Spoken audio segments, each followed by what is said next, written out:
Hi, this is Ivan.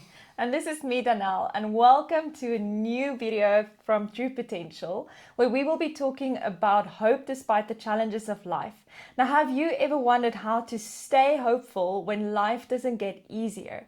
Today, we're going to look at that, and we're going to look at what the Bible teaches about hope and suffering and practical ways to keep going when life gets hard.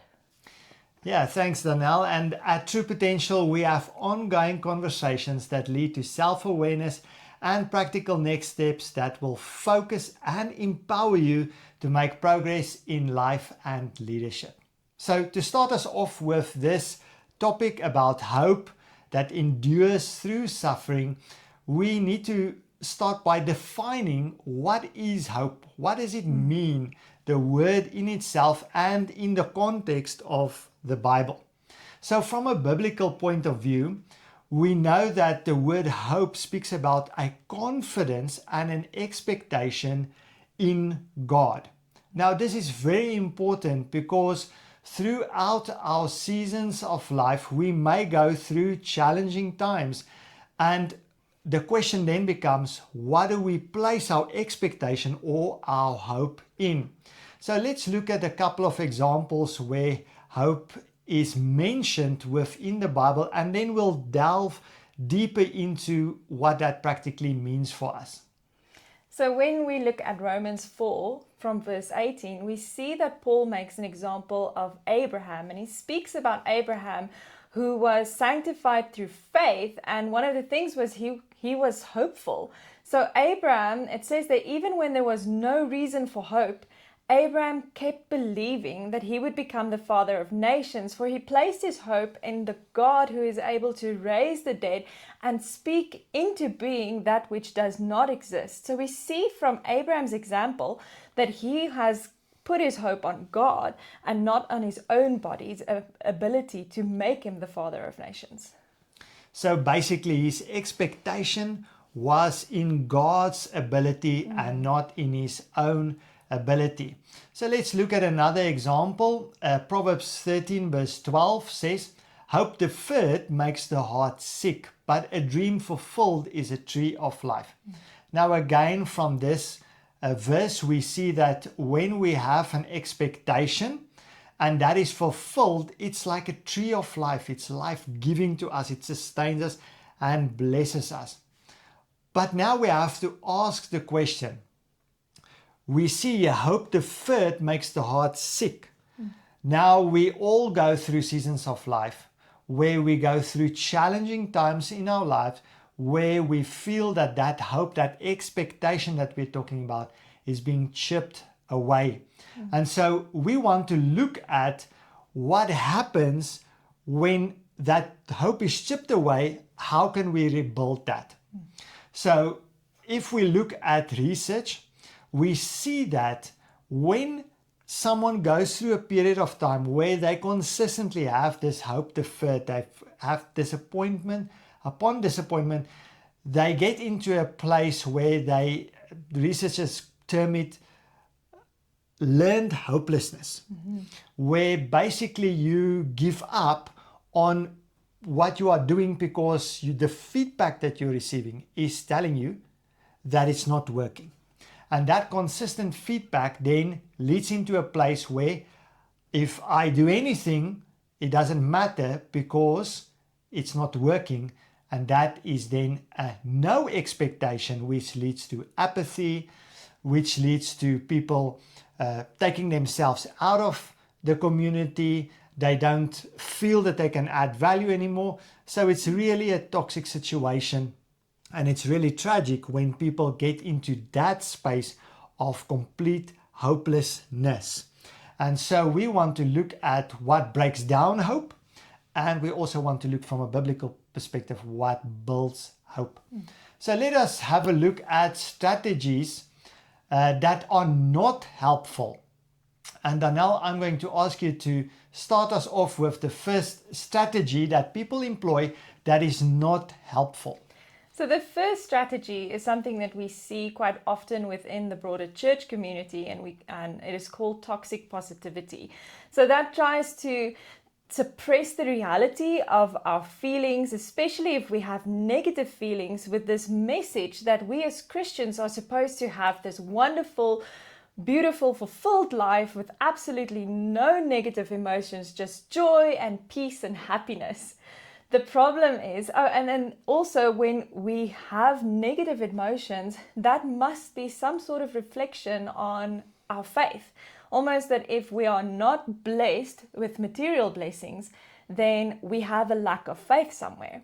Now, the problem with this is that this requires us to suppress our emotions, our true, vulnerable, real, negative emotions that we do sometimes experience, especially when we encounter challenges. And when we suppress our emotions like that, that leads to hiding or withholding parts of our heart from God, which leads to distance and hardness of our hearts towards God.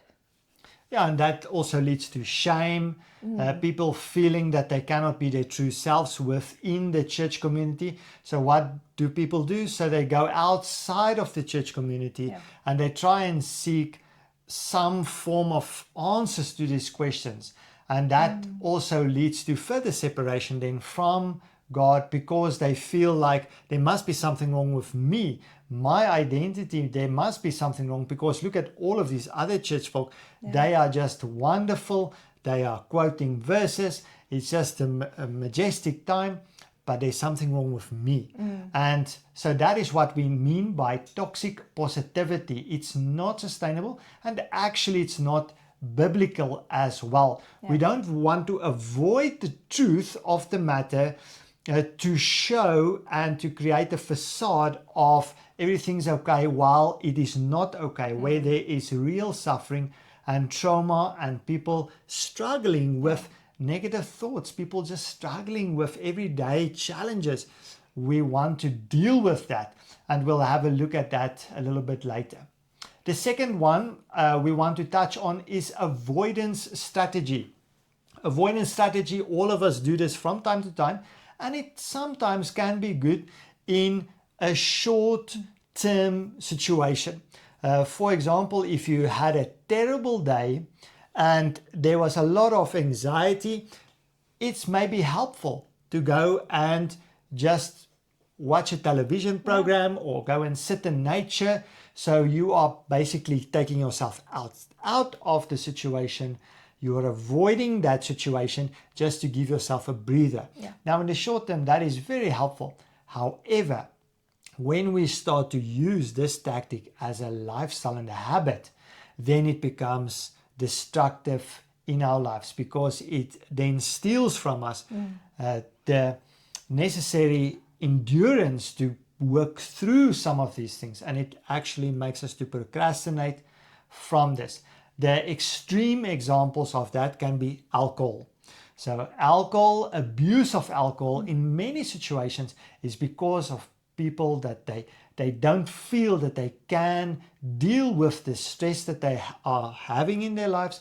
So what happens? They start with 1 or 2 drinks, and then ultimately they drown their sorrows within alcohol. So we really need to be very careful of that. Another example that all of us can see is social media, where we drown our anxiety within some form of social media, and whenever we then become anxious, we then run to that instead of God. We then run to those coping mechanisms of avoidance, or binge watching something on television where we spend hours and hours of our day just avoiding dealing with these feelings because we don't want to deal with it, so we run to those avoidance strategies. And another thing about avoidance strategies is it's easy. It's easy to fall into that when we have to face our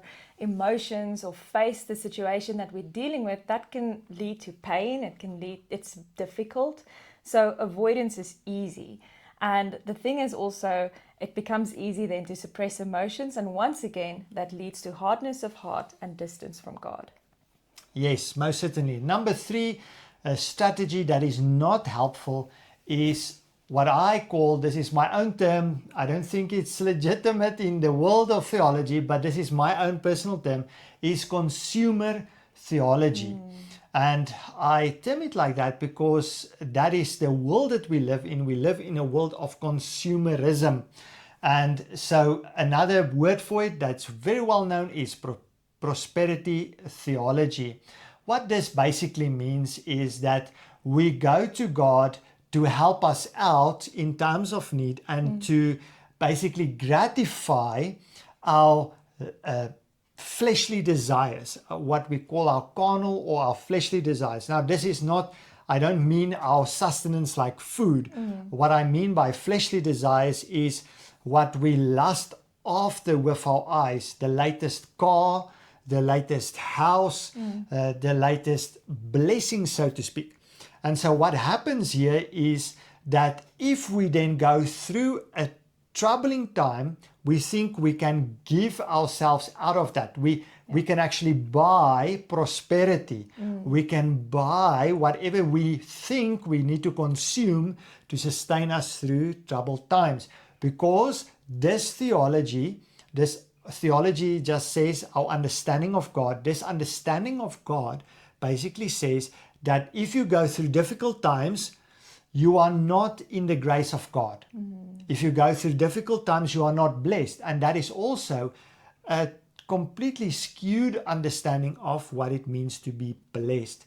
So we really need to watch out for this understanding of God, where it's the more I can do for God, the more I can get physical stuff in my life, the more emotional stuff I can get.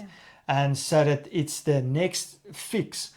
This is likened to in other religions where we have a witch doctor that creates this concoction of something that we need, whatever blessing, we need a new Mercedes or whatever the case may be.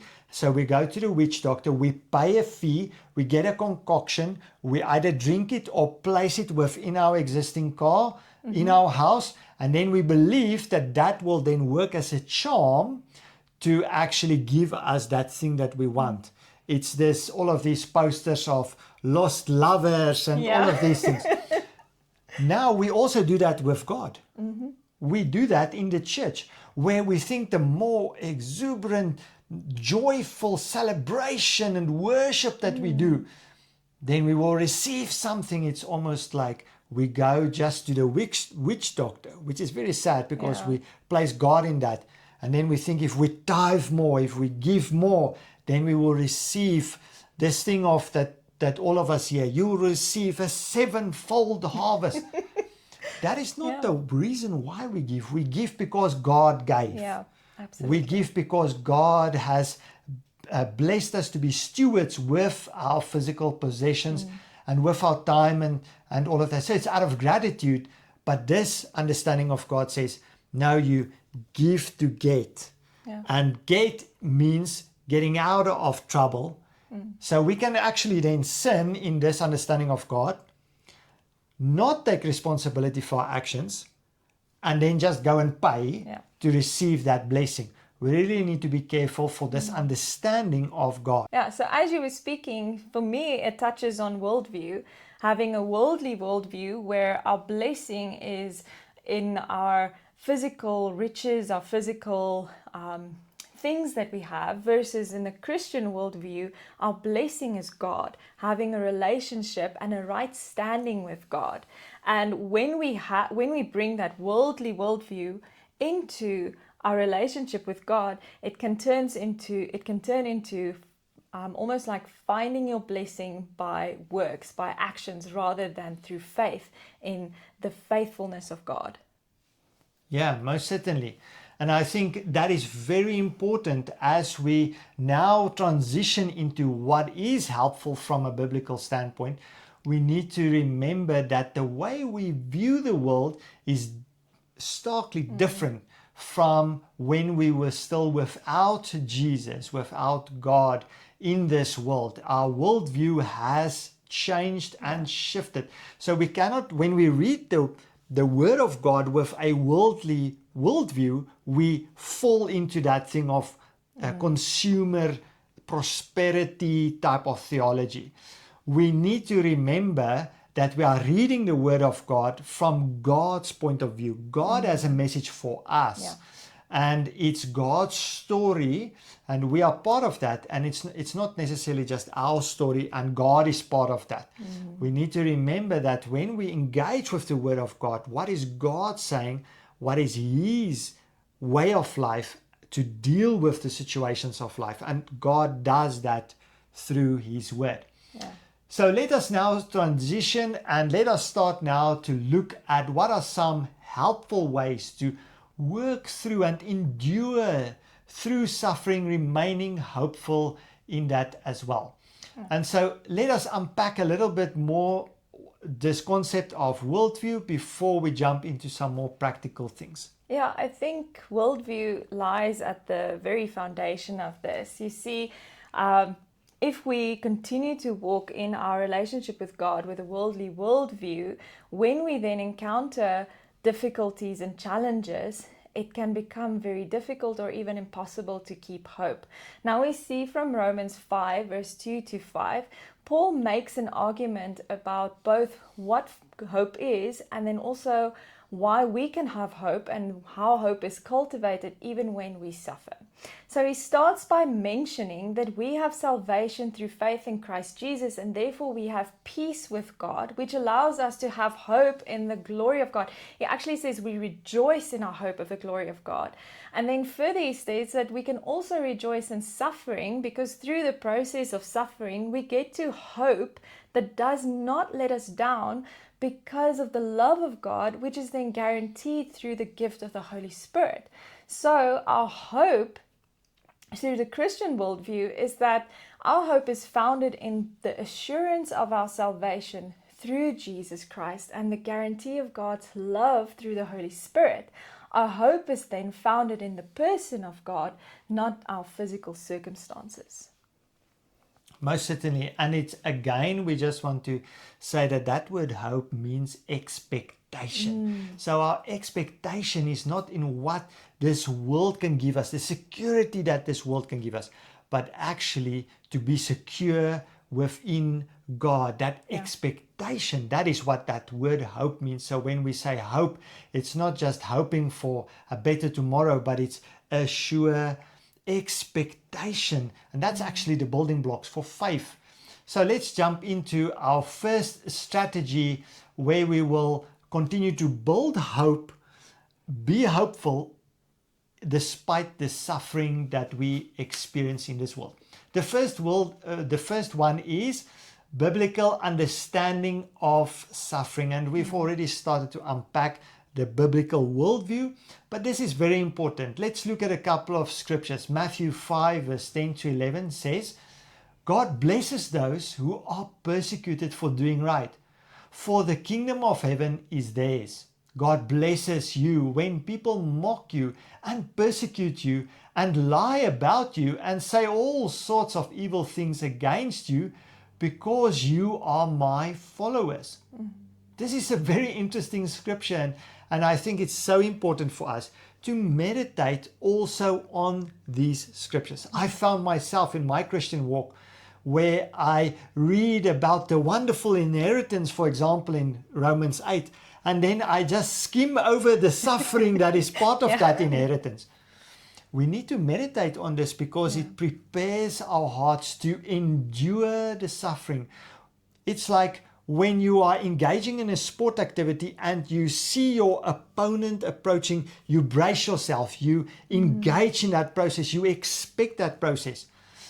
But when you don't see your opponent and that opponent hits you, it can really cause a lot of destruction. Then that's just in the physical world. In our emotional capacity, it can really be draining if we thought that the Christian walk is going to be roses and sunshine. And then actually the Bible promises that there will be hardship, there will be suffering, there will be challenges just because we confess the name of Jesus Christ. So we need to meditate on these scriptures as well. And please look at that scripture specifically in Matthew because it says, you are blessed. So what does that mean for us? We need to meditate and unpack that with Jesus so that we can understand where does suffering come into our Christian walk. Yeah. Another scripture in 2 Timothy 3 verse 12, it says the following, yes, and everyone who wants to live a godly life in Christ Jesus will suffer persecution. Dear friends, this is a guarantee that when we follow Jesus, we will endure hardship. There will be suffering. Jesus says that there will be suffering, there will be hardship, but He gives us peace that surpasses all understanding. And so we can learn from the Word of God when we put on God's worldview from His kingdom. What does it mean? And then when we read the scripture, we see, okay, there will be suffering, there will be hardship, but God also gives us the necessary tools to endure through these hardships. Yeah. So I really want to encourage you to start to think about your own understanding of God. What does it entail? Have you thought of God as when you follow Him, everything will work out?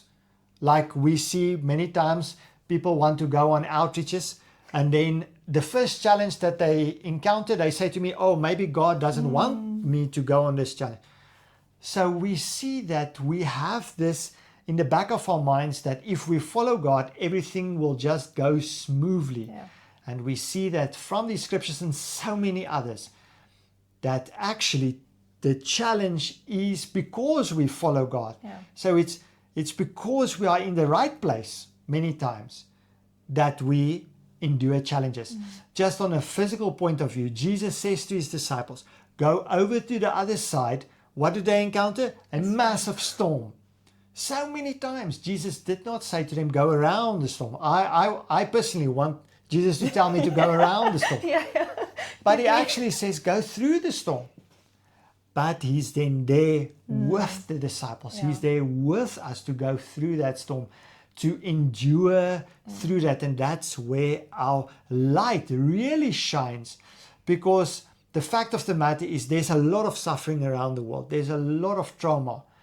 And a lot of fellow Christian believers go through those trauma.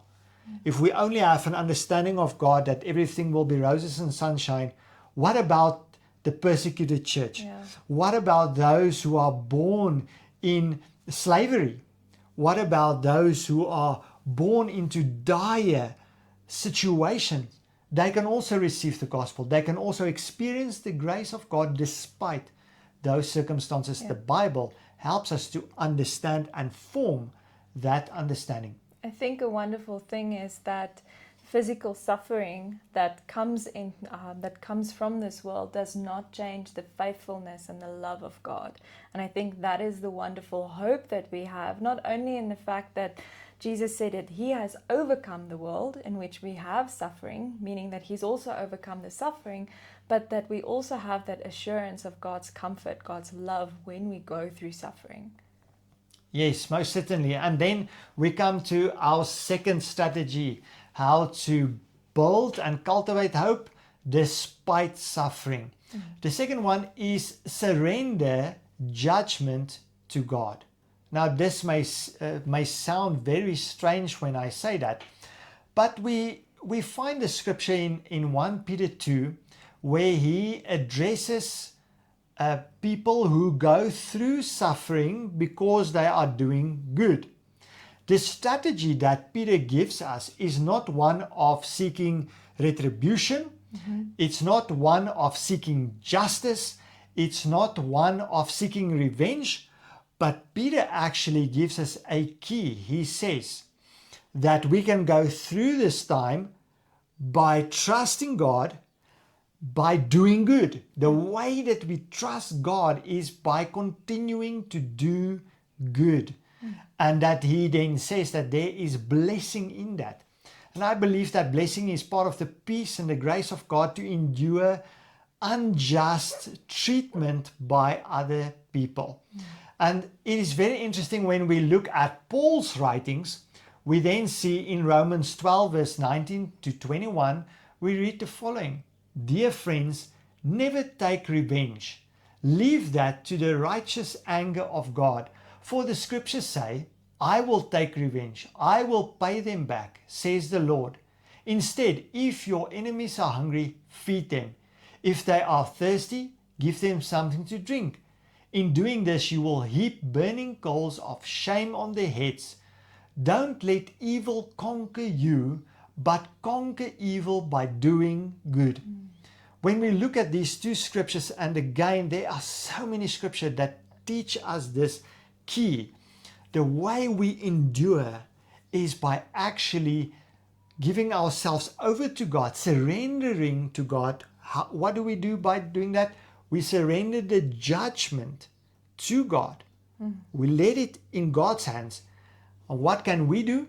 We continue to do good despite the unjust treatment by other people. And I think this is also where the worldview comes in. You know, another one of the adjectives that comes with the definition of hope and alongside having a good expectation is having confidence and trust in God. And if we have a worldly worldview, then our trust is shaky, our trust is vulnerable, and then it becomes impossible to allow or leave or surrender our need for justice and revenge to God, because He is not the one that we trust. But when we trust God and when we put our hope in the faithfulness of God, we can continue to do the hard thing, which is to continue to serve with love and surrender judgment to God, because we trust that God is faithful and God will bring the eventual judgment. Now, friends, we know practically this is very difficult. Yeah. And it's not just reading the scripture and then everything will be okay and we will act on that, because our emotions want justice. Yes. Our emotions want revenge. That person did something against me. I want revenge. But actually surrendering to God, those emotions will really help us. And this is something that we continue to cultivate in our lives. Yeah. A proven strategy is, and you would remember when we looked at what is hopelessness is attempting to make a difference in our lives. So we do an action, but that doesn't bear any fruit. We continue to do that over time, which leads to hopelessness. We are out of control. Nothing is in our control. Nothing that I do helps. Now, in this strategy, we actually take back control, even in unjust behavior.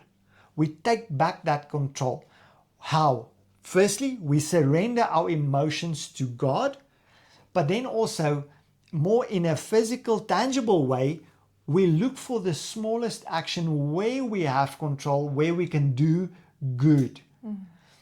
If that good is to share some of your food with someone in need, that is a way of surrendering to God. Think of the smallest action that you can take that is good and that actually ministers and blesses the Lord from His word. Do that action. Even if it's just taking care of yourself in that moment, just physically taking care of yourself to the best of your ability, that's the only thing that you can do. Then start by doing that. Surrender those emotions to God. Because many times when we feel this rage of revenge coming over us, we want justice. What do? We isolate ourselves. We start to get into behavior where we don't look after ourselves. We stop attempting to be a benefit to society. So even just, I've heard these testimonies of people who just brush their teeth. That's the only thing that they had control over. And that made a difference, because that showed them that they can still do something that's beneficial. And then as we continue, please be mindful that the ultimate way to do this is by serving other people. Yeah. By just being a blessing to someone else. And it can be something small, But as we do that, we surrender to God. Yeah. So the third point we want to briefly look at is lament and remember. So lament is basically the act of sharing with God what we feel, what we experience in the raw emotion that we experience, that we lament. That is what the Bible calls a lament. And that is where we pour out everything that we feel is wrong, everything that we experience. And actually, there's a lot of lament in the Word of God. Yeah. But what's very interesting, it's lament and remember. There's something that we can really pick up within Scripture that can be a blessing to us. So let us look at Lamentations. There's actually a whole book called Lamentations, where the prophet Jeremiah, he went through a very difficult time in the ultimate judgment, the destruction of Jerusalem, and the whole of Judah being taken into exile. And he is now reflecting, he's lamenting on what is happening. So we read in Lamentations 3 verse 19 to 24. The thought of my suffering and homelessness is bitter beyond words. I will never forget this awful time as I grieve over my loss. Yet I still dare to hope when I remember this. The faithful love of the Lord never ends. His mercy never ceases. Great is His faithfulness. His mercies begin afresh each morning. I say to myself, the Lord is my inheritance. Therefore, I will hope in Him. And friends, this is just a small extract from the bigger lament, the poem that Jeremiah is writing here. And so I want to encourage you, it's quite confronting reading everything that he goes through. It's very raw that what he's experiencing and expressing, very interesting, before God. He's not putting up this facade that everything's okay and everything's great, but he's actually pouring out all of the negative emotions that he is going through. And so we can find here a type of formula or rhythm, so to say, that we find in most laments.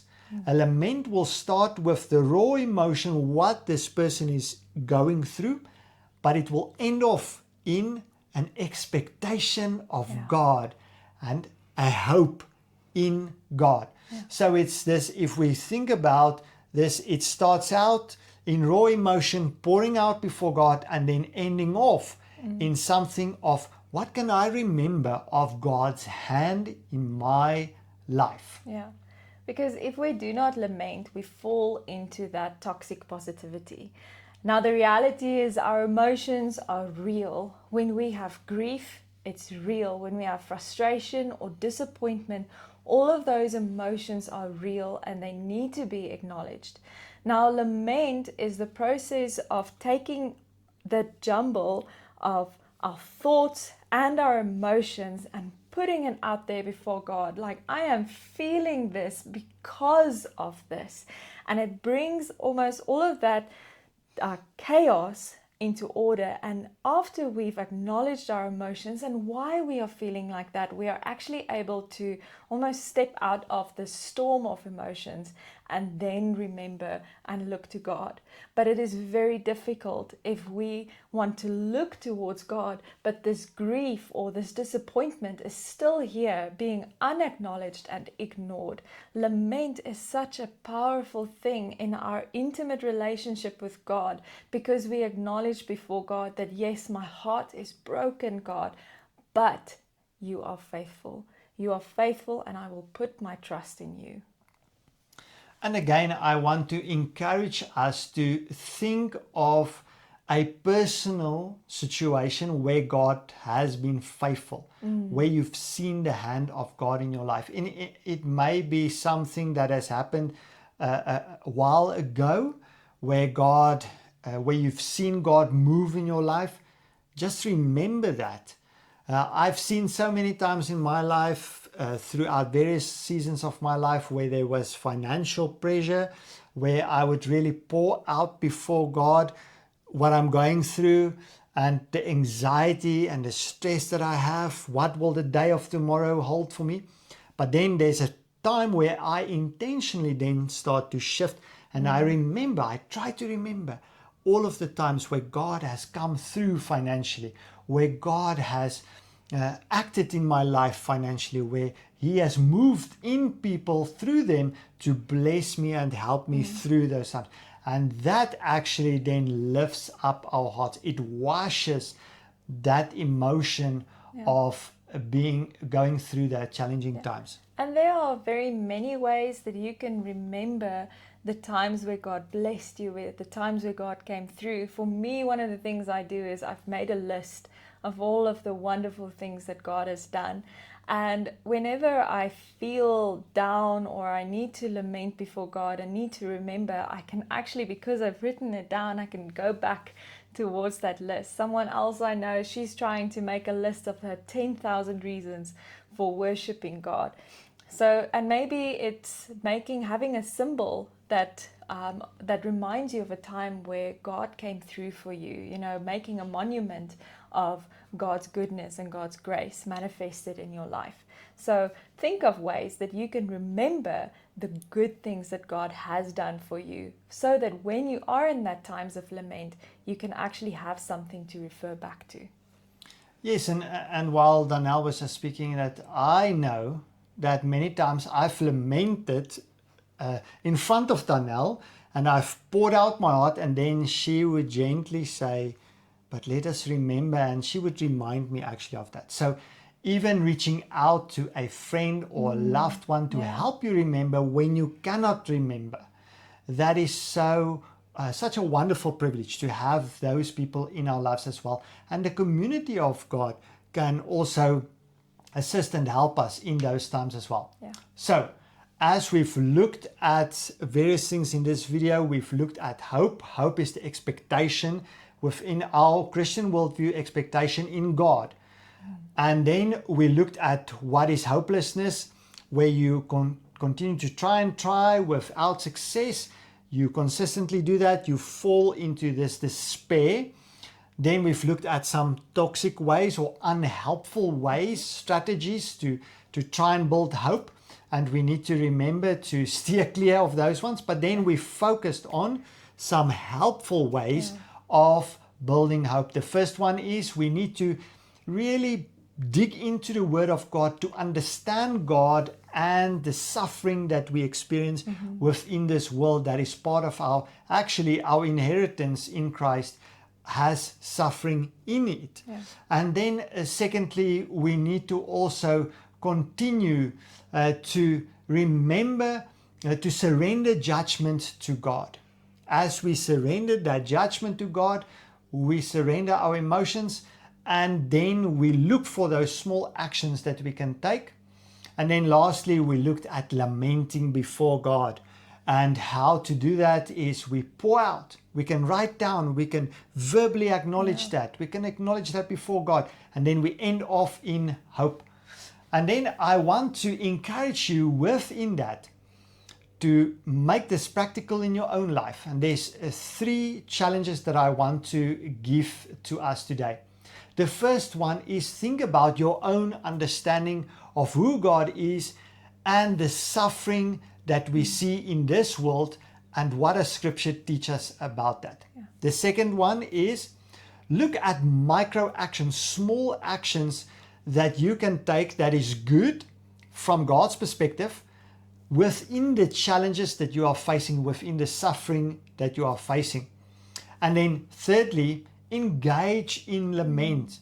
Take a piece of paper and start to engage in that. Let God move through you and help you to really pour out that emotion. Yeah. And remember to also end off in hope by remembering the faithfulness of God. And again, I want to encourage you to try your best to remember something where God has moved in your own life.